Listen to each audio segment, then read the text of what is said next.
ജ്യോതിഷത്തിലേക്ക് ഏവർക്കും സ്വാഗതം. ഞാൻ ജ്യോതിഷം വിജയൻകൊട്ടു. മിഥുന രാശിക്കാർക്കുള്ള മാർച്ച് മാസത്തെ ഫലമാണ് ഇവിടെ പറയുന്നത്. മാസഫലത്തിൽ എപ്പോഴും പറയാറുള്ള മാർച്ച് മാസത്തെ ഫലമാണ് പറയുന്നത്.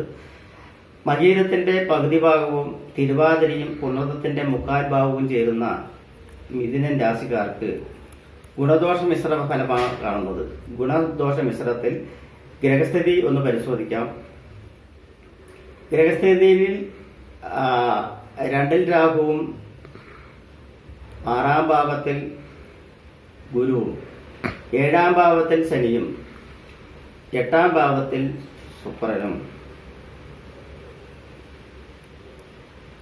9 ഭാവത്തിൽ സൂര്യനും 10 ഭാവത്തിൽ ബുധനും 11 ഭാവത്തിൽ ചൊവ്വയുമാണ് നിൽക്കുന്നത്. ഗുണദോഷ മിശ്ര ഫലമാണ് ഇവർ കാണുന്നത്.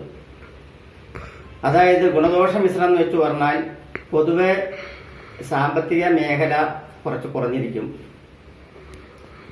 അതുപോലെ കണ്ടകശനിയുടെ കുറെ നിമിത്തം കാരണം കൊണ്ടും ചാരവസാൽ സഞ്ചരിച്ചുകൊണ്ടിരിക്കുന്ന സൂര്യന്റെ സ്ഥിതി കാരണം കൊണ്ടും ഭാഗ്യക്കുറവുകൾ ഇടയ്ക്കിടയ്ക്ക് വരുവാനുള്ള സാധ്യതയുണ്ട്.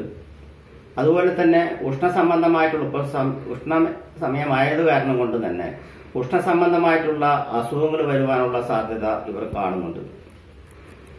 അതുപോലെ തന്നെ ഇവർക്ക് പൊതുവെ ദാഹം കൂടുതലായിട്ടുള്ള ഒരു ഇതാണ് കാണുന്നത്. അപ്പൊ അതുപോലെ തന്നെ ദാഹസംബന്ധമായിട്ടുള്ള പ്രശ്നങ്ങൾ വരികയും അതുമൂലം മൂത്ര സംബന്ധമായിട്ടുള്ള അസുഖങ്ങൾ വരുവാനുള്ള സാധ്യതയും ഉള്ളതിനാൽ ഈ പൊതുവെ ഇപ്പോഴത്തെ ചാരവസാലിനോട് ചിന്തിക്കുന്ന സമയത്ത്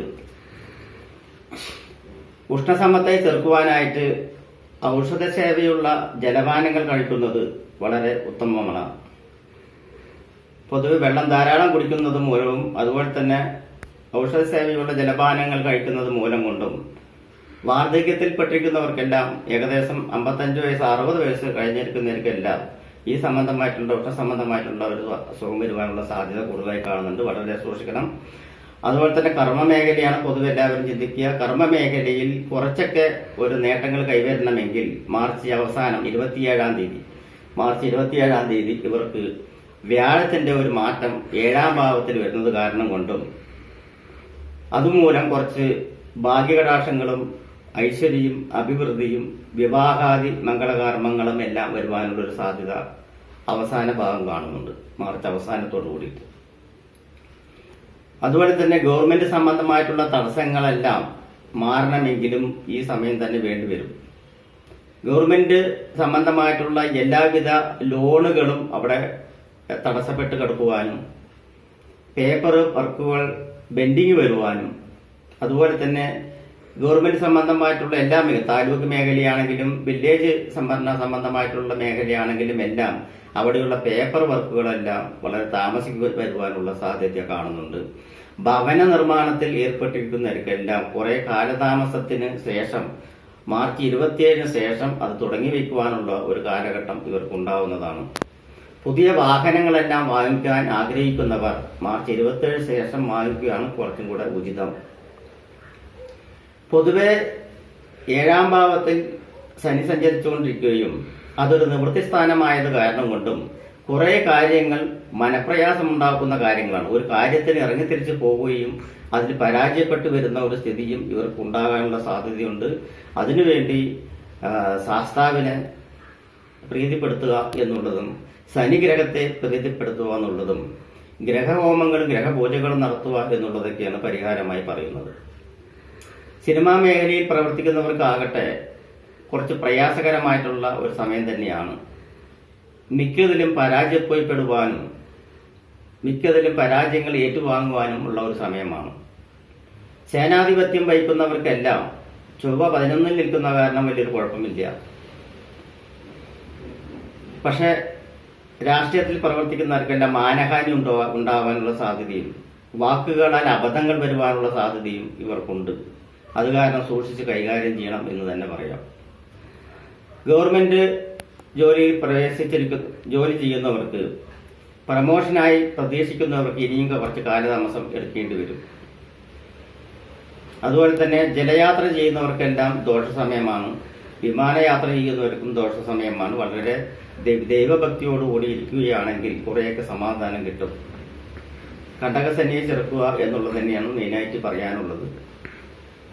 10ാം ഭാവത്തിൽ ബുധൻ സഞ്ചരിക്കുകയും 9ാം ഭാവത്തിൽ സൂര്യൻ സഞ്ചരിക്കുന്നത് കാരണം കൊണ്ടും ശിവക്ഷേത്രത്തിൽ ധാരാവിളക്ക്, മാല, മൃത്യുഞ്ജയ പുഷ്പാഞ്ജലി എന്നിവ നടത്തുന്നത് കൊണ്ട് കുറച്ച് ശമനം കിട്ടുന്നതാണ്. അതുപോലെ തന്നെ വിദ്യാർത്ഥിനികൾക്ക് പഠനത്തിൽ വളരെ ശ്രദ്ധ കുറയുവാനുള്ള സാധ്യതയുണ്ട്. അതിനായി ശ്രീരാമക്ഷേത്രം അല്ലെങ്കിൽ തൃപ്പയാർ ക്ഷേത്ര ദർശനം, ഭാഗ്യസൂക്ത വഴിപാട്, മീനൂട്ട് കർമ്മ വഴിപാട് എന്നിവ ചെയ്യുന്നത് മൂലം, വിദ്യാസൂക്തവും ചെയ്യുന്നത് മൂലം വിദ്യാർത്ഥികൾക്ക് കുറച്ച് ഉണർവും ബുദ്ധിക്ക് വികസനവും വരുവാനുള്ള സാധ്യത ഉണ്ട്. വിദേശ പഠനത്തിനായിട്ട് ശ്രമിക്കുന്നവർക്ക് കുറച്ച് കാലതാമസം നേരിടും. ഇപ്പോൾ അതിനായി അതുപോലെ തന്നെ വിദേശത്തേക്ക് പോകുവാനായി ചിന്തിക്കുന്നവർക്കും പണങ്ങൾ ചെലവാക്കിയ ധനനഷ്ടം വരുവാനുള്ള സാധ്യതയും കാണുന്നുണ്ട്. അപ്പോൾ അതെല്ലാം വളരെ ശ്രദ്ധിച്ച് കൈകാര്യം ചെയ്യേണ്ട ഒരു കാര്യമാണ്.